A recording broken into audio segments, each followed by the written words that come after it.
Arizona. Good, beautiful Saturday morning. Welcome to the Silicon Oasis Spotlight. Back after a while, but super excited today because we have an awesome guest, a well-known guest, who is actually a whiz kid at Arizona State University, and I will let him do the introducing yourself, but heads up, you've seen him before.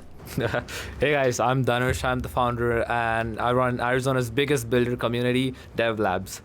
Let's go. Dhanush, how's your experience in Arizona with DevLabs been so far? You know, we can get into your background a little bit, but just in a one-liner, explain what DevLabs is. Cool. So DevLabs is a tech and entrepreneurship club. That's how we started. We wanted to build a fun place for students to build, learn, and grow together. And yeah, we do hackathons, founder programs, boot camps, and stuff like that. We did Dev House, Arizona's first hacker house with Silicon Oasis. Yeah, right here at Low Loft. And yeah, that's what we do. So yeah, that's DevLabs for you. That's awesome, man. And all I've ever seen from you is work, work, work, no weekends. I think Arizona needs that tech culture. Hot take in general, we don't care. But that said, what got you into tech? I mean, you're so involved in tech today. Yeah. How did that story start? Well, tech's been something, I don't know, I just stumbled upon it. Like in high school, I mean, there was Corona, everyone around me was playing games, I sucked at it. I was like, why not, let's build a mobile app. And then I got into it. I literally went to Google and typed how to build a mobile app. Flutter was the first thing that came out because it was sponsored by Google. And yeah, Flutter is a coding language built by Google. It's a framework built by Google. And that's the first thing that came up. Just went ahead, learned it, built a couple of apps, and then started freelancing. How old were you? And I was like, 15, 16. Let's go. Yeah. And then when I made my first couple of bucks, I mean that motivated me to keep going. and then eventually I participated in a lot of hackathons, won a lot of hackathons, and then my first year at ASU, I interned at Cloudflare, and then I just kept going after that. Yeah. For someone who's never built an app, right? If you're starting from point zero, I think people would love to know, even myself, right? Yes, there's vibe coding today, but if you were to pick up a language today, how long did it take you from point zero to building your first app? Well, it's a process, right? And your first app can literally just be a screen with a button in it. But I mean, it depends on what you call a first app. Yeah. If the first app is like a full-scale production app, then it would of course take you quite some time to learn it. And then, but if you already have like prior tech experience, if you're coming from another language, then it's just learning the language, but the concepts stay the same. But if you're someone totally new to tech, you don't know nothing about tech, then it would take you that's how long it took me, about like 3 or 4 months. Yeah. Gotcha. Let's say your app is a screen with a button. Mm-hmm. From point zero to screen with a button, how many hours would you? Yeah. Right now with ChatGPT, you can ask it questions. You can ask it to help you with bugs. Probably take you like a couple of hours. Yeah, that's pretty much it. Cool. Yeah. Let's go. No, I just know there are a lot of people. Yeah, vibe coding exists now as well. For someone who wants to do it from scratch, right? Yeah. They could obviously now have the assistance of something like a ChatGPT, a Copilot, whatever. So that's interesting. Thank you for letting us know. And love your foray into tech, which was just because there's a lot of similar stories we've had on here where people kind of just get interested, and obviously that's how a lot of things start. But now you've done DevLabs. What led to DevLabs, and can you explain more about it? Yeah, DevLabs is something that actually we also stumbled upon, like how I stumbled upon tech. Yeah, it just happened. I don't know how, because one of my friends brought up that a lot of tech clubs here at ASU, they just host random workshops, intro to GitHub, they don't do anything crazy out of the world. I mean, they're so boring. I wouldn't personally attend one. So let's build so let's build our own club and let's see how that goes. So it started as nothing but just another tech club at ASU. That's how DevLab started. Yep. And we did our first event. Hardly people showed up. We did our second event. The attendance was a little better, but our third event was an absolute hit. We had people who sat on the floor because they had no seats no seats in the classroom. So I mean, we never stopped. We just kept going, not because we loved like just hosting events and like marketing and stuff like that. And soon we saw people wearing DevLabs t-shirts all around the campus, and that kept us going. 100%. And then we went around the campus. People would recognize us. Hey, you're the DevLabs guy. I'm like, yeah, the DevLabs guy. And then that kept us going. And That's funny. And one thing led to another. And now we just got very closely into the startup ecosystem here. We got to know Silicon Oasis. We know a lot of other tech friends here. We know VCs and startup founders, and then there was just no going back. We look back, and then we saw how far we came down the road, and it's just been insane. We built a community of 450, 500 people. We work with the state's top 3 VCs, literally at Dev House. We had AC, Arizona Commerce Authority. We had AZVC. We had Phoenix Ventures, all sitting in the same table. The state's never seen that before. Like, the net worth of the whole room was probably like how much? I don't know, man. I'll say this. It was the biggest gathering of not just institutional, traditional VC players, but at the grassroots level, right? Yeah. We were able to bridge that connection of like, people who kind of hang here, and then the university students came together. Yes. Like you say, it might be the first time it's ever happened in that manner. Yeah, 100%. Yeah, I've never seen that before. Like coming to the US, I mean, like, I'm an immigrant kid, right? Coming to the US, like, my wildest dreams, what I thought I'd have the phone number of the top 3 VCs in my phone. That's insane. Like, I would have never thought that would have happened. And so many people, like, in our club, they're like, damn, you guys are doing a great job. You guys are, like, actually uniting the community. Like, there are people up there, the people down here who want to get up there, and we've never found, like, a bridge for that. DevLabs has been really helping us do that with all the events that you host. We're all in the same room. It really helps us. We can go straight up and talk to them. Yeah, just them telling I'm a part of DevLabs is a huge, conversation starter, No, 100%. Yeah. And we've loved seeing, honestly, how fast DevLabs moves, because that's what we believe in at the Silicon Oasis. I always refer to my time in New York and San Francisco, and everyone's sick of it, but I just can't get over the pace. If you want to do something, you need to move like today. We're here on a Saturday morning where we just had a previous meeting with a different CEO, startup founder, before this meeting, right? And then, yes, I have family time later. But if you want to move the needle and be extraordinary, you need to do extraordinary things. And that's what we loved about DevLabs when we first met you guys, right? It was like, again, can you tell a story about how we just put it together? We met and then we put the whole hacker house together. Yeah, it was insane. So a story goes back beyond meeting just him. So we had this, so everyone was back in India, like, that's where I'm from. So it was summer vacation, all my friends went back, the team went back, and I was still here because I had my internship, and I was like, hey, we got to do something. Like, internship is all right, but apart from that, let's do something with DevLabs. And I wanted to do a hacker house because SF was all about hacker houses and all of that. So I'm like, let's do that in Arizona. But yeah, I mean, we had zero connections, zero money. We had nothing. We only had a vision. Like, we wanted to do a hacker house. And I'm like, the team lost hope. And there's like, how can we do it? We don't have the money. We don't have the connections. I'm like, let's try. Let's try. Let's reach out there. Let's see what we can do. And then eventually, I also kind of lost hope. I like took a small break. I went back to India. And then I was boarding the plane. I was talking to my team. They were like, hey, what's up with a hacker house? I was like, hey, I don't know if we can host it. We only have like 2 weeks before we can start. Like, if you started after 2 weeks, then the timeline wouldn't work out. So I don't know if you can find an investor in 2 weeks. And it's a huge question mark. I was boarding the plane. I was walking through the aisle, and I was telling Bhumi, my co-founder, this, right? I was like, I don't know if we can make this. And I took right after, so that was me going to India, like going back home. And I was literally on the flight. I was connected to the, in-flight Wi-Fi. And I was flying back to Arizona 1 week later. And I got a mail from Kelvin Tran. And he was the one who, he was the one who connected the both of us. And then we met shortly after. A few days I landed here. And then we met. You got me tacos or something? Yeah. And then we made David Richards from Blockchain Unmasked. And things just moved really quick after I got back here. Like, within 1 week, we closed the deal. We got funds from him, and we kicked off Arizona's first hacker house. So it was crazy. Yeah. And shout out to Lowloft. This is actually their space. Yeah. Silicon Oasis has a home at Lowloft. Brendan Howell, thank you so much. But just moved so quick. 100%. Moved so quick. Within a week, we kicked off Arizona's first hacker house.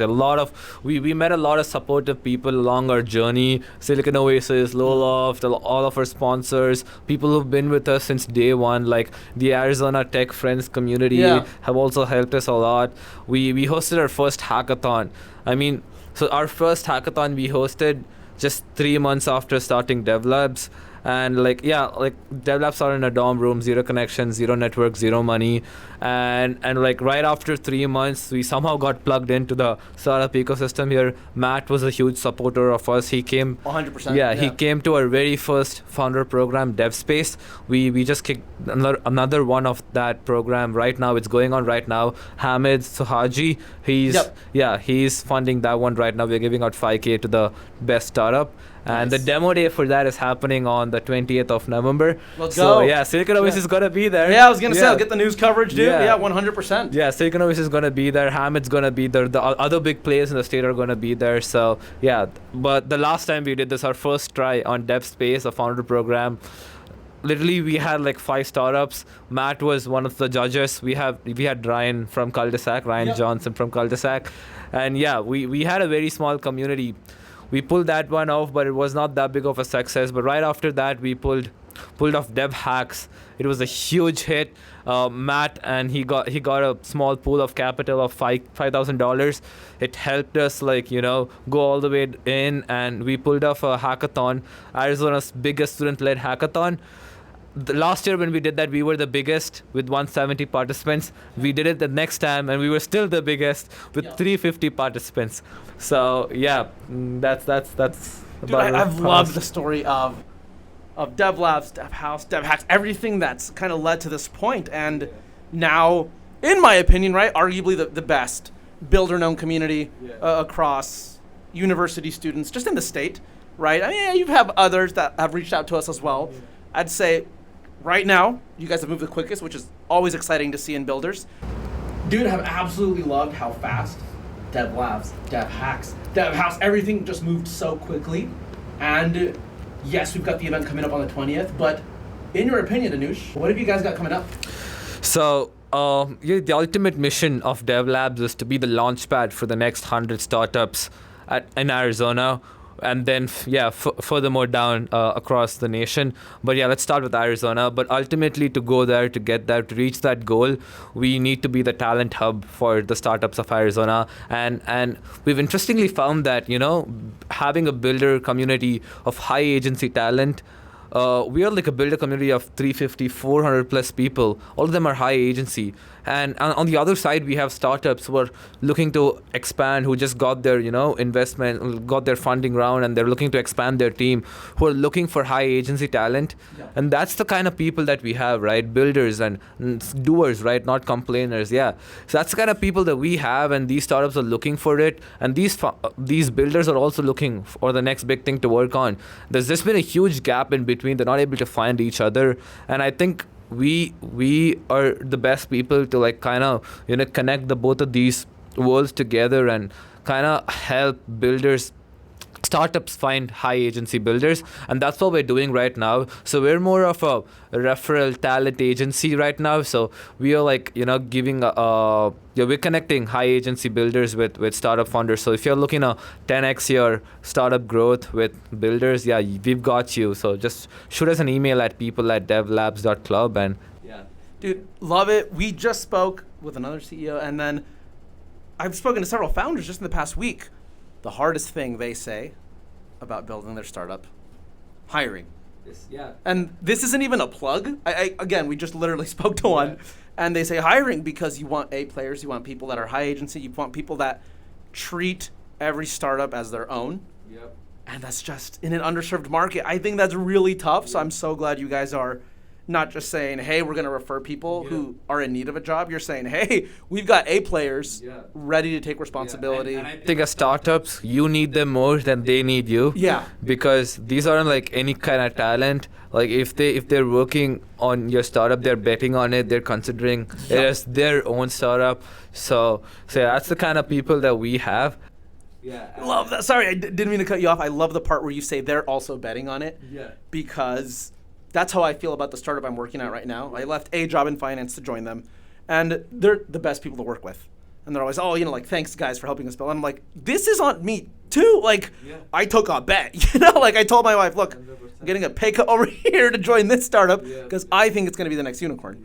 And if you get hired at a startup, please, you need to believe it's the next big exit, or else What are you doing there? 100%. So one of the builders that we just got, like, shipped to a startup, your Handshake is like a job portal for college universities. Yep. He had a written offer from Handshake, but he quit that. He said, no, I'm not going to take that. I'm going to work at a startup. And yeah, he's not working at a startup. So that's the kind of people that we have, right? Yeah, they love that's working a great at startups. example of the type of people Yeah. We got interns from AWS. We got interns from Waymo. We got interns from Handshake, and yeah, we got interns from NASA.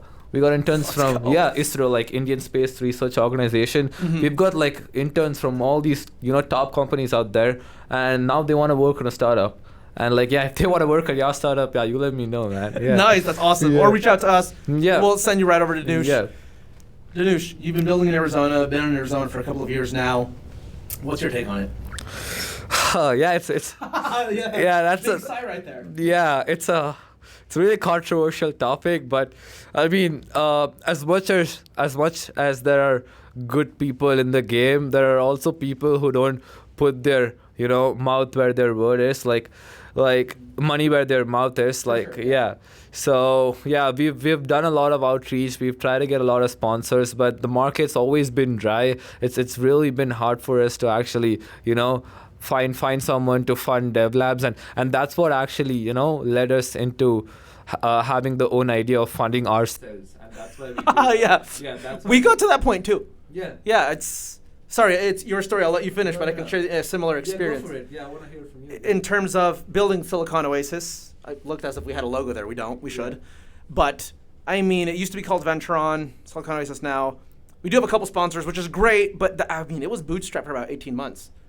One of our favorite sponsors is not based out of Arizona. Like one of our first believers, not based out of Arizona. And it's interesting to see how DevLabs, Silicon Oasis, and other communities, honestly, not just us, right, have built awesome traction for early stage founders more than anything. And I'll use other clubs at ASU who have reached out to us and to others too. But for example, who is it? Changemaker at ASU? I don't remember. It's another organization. But they reached out to us and they're like, hey, we want you to participate, co-host with us. You've made students believe. And they also mentioned like people like Matt Sherman, right? They've made students believe you can build here in Arizona. So why aren't we supporting initiatives that drive belief? Like, yes, you need structure. Yes, you need organization. But what you really need is to make people believe and then give them a place to build. Just build obsessively. Yeah.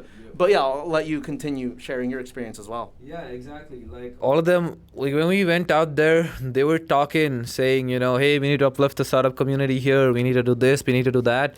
And then we were like, hey, we are exactly doing that. Do you want to fund us? We're like, nah, maybe not right now. Yeah. And that really, I didn't really understand what they were trying to say or do because, yeah, I don't know. Maybe they're all talk, no show, but that's how that's the hottest take I've heard here, but not untrue, man. Yeah. Not untrue. Mm-hmm, yeah. You've seen that. I mean, I've seen it. We've all seen it. So yeah, it's been really hard for us to go out there and get funds, but that's why we thought of funding ourselves and doing this talent acquisition thing on the side. So we don't have to go in search of funds for every event, 100%. Every initiative we do. We kind of just make our own money and then put it back into. We don't take a single penny out of it for our own sake. Like we put it back into the community, and we only see it rise and shine. 100%. I love that every community that we've worked with directly, same thing. Like we have sponsor dollars. I've never seen a cent of it. I'm net negative. I don't know how many from the past 18 months, right? But it's for the builders. And I think where I will give credit to maybe some traditional players in Arizona is maybe there's been a ton of people in the past who said, hey, that's me. Yeah. And then they got burned really bad, or, they just burned through a budget and had nothing for show for it. Okay. But, you'll know them by the fruits of their labor. So, I think DevLabs has done a great job at catalyzing people, putting them together, helping builders believe. Silicon Oasis, we've done our best to highlight, spotlight. We have news channels and media that go out every single week. We don't take a penny. And let's give a shout out to Binzer AI, dude. They were part of the. Go ahead. Yeah. So I was so happy to actually. So he texted me saying, hey, we raised our pre-seed or seed, and I was so happy to hear that news. They were a part of, not that we supported them from ground up, but they were just a part of Dev House. We saw them grind 24/7, and every time he comes here, he gets his laptop, he keeps working on it, and a few months down the road, he's like, hey, I raised my pre-seed or seed, and I was like, damn, that's awesome. Yeah, and it was like a 1.1 million seed, right? Yes. Yeah. And it was about 2 months coming now. Yeah. And we're so excited I can actually share it now, but it was interesting to see because Ardyash, one of the founding engineers, one of like the lead engineers there, he was actually on the Silicon Oasis Spotlight about 5 months ago, right? So just prove that when we put people together in Arizona, when we give them a space to build, when you're shining a spotlight on them, like we're finding opportunities like DevLabs, Silicon Oasis, finding opportunities that outside state investors are like, oh, that's cool. Yeah. And they're here. Like they're literally living here. Yeah, exactly. And like he was my neighbor, and no way, really? He raised like a pre-seed and just validates the idea that there are builders here who want to do it. They just don't have a platform to go do it and show it there. So yeah, I mean that's what keeps us going. When people win like this, we get more motivated and we want to do more of what we do. Yep. Yeah. And as a disclaimer here at the Hacker House, we took no equity. We took no money. Yeah. We made no money. We made no money. Yeah. Like either of us. We partnered on that together. Brendan Howell, CEO of Lowloft and Lowloft itself, made no money. They gave us a space for free. Literally everything was charity work. Yeah, charity was a favor, and I think we made good use of that. We just saw amazing results out of it. Yeah. Yeah. Well, one of the things that I'm starting to be more vocal about is, and I've always hated being vocal about this, where it's like, I'm not taking money. I'm not, oh, you did it like for free for the founders. I'm like, yeah, just no big deal. Yeah. No, it is a big deal. When other organizations are getting tons of funding and then taking advisory shares or equity, and it's like not a great program, like we're doing nothing and we're getting results, right? Where your DevLab is putting numbers on the board, right? So kind of is putting numbers on the board. So that's just to give you a scope, Arizona, from people who move fast, move quick, and know the culture. The number, like scoreboard, right? I guess that's all I'll say. Yep, and also another big news that we want to share. Let's go. Yeah, keep going. Yeah, another big news that we want to share is we always thrive with builders, and we aren't just stopping here in AZ. We're trying to expand to a lot of other universities here too. So yeah, we just spoke to GCU yesterday. Saw that. And saw that. We might be cooking up something. Nothing that I can say as of now, but yeah, there's something that's big coming up, and we're also planning to go to SF to SJSU, San Jose State University. Yeah. So yeah, we're trying to ultimately go to every college university out there and try to make DevLabs a place where people can build, come and grow together. So yeah, that's what we want to be, and that's what we'll always be. Love it, man. Dhanush, this has been such a great conversation. So high paced since the start. If there's one thing the world needs to know about DevLabs before they log off, or if they watch this episode, when they do, better said, what would that be? One thing. We're ultimately trying to be the builder community, trying to support people from nowhere, like from India. Like when I came to the US, like build space was something that caught my eye, and I was like, oh damn, I have to be a part of build space. I've always looked up to all these startup incubators in SF. And now that build space is not there anymore, I think we want to be the next build space or something even bigger. So yeah, that's what we aim to be, and we're always open to funds and all of that. Yeah. So if anyone wants to sponsor this mission of ours, we're always open to that. Just shoot us an email, people@devlabs.club. There we go. I was gonna ask, where can people find you? That was gonna be my last question. Yeah. Socials, LinkedIn, where else? Yep. Socials, LinkedIn. Our website is devlabs.club. There's a CDA button right when you enter the website. Contact now, and yeah, you can shoot us an email from there. Yo, DevLabs has an awesome content team, by the way. Like they are stellar at their graphics, their media, their video. So you should check them out. Check out their X profile as well. I'm a big fan of that one. But Dhanush, thank you so much for coming on the Silicon Oasis Spotlight, man. Of course, 100%, dude. Excited to keep building Arizona with you. Yep, 100%. My pleasure. Let's go, Let's go. Awesome, man. Great.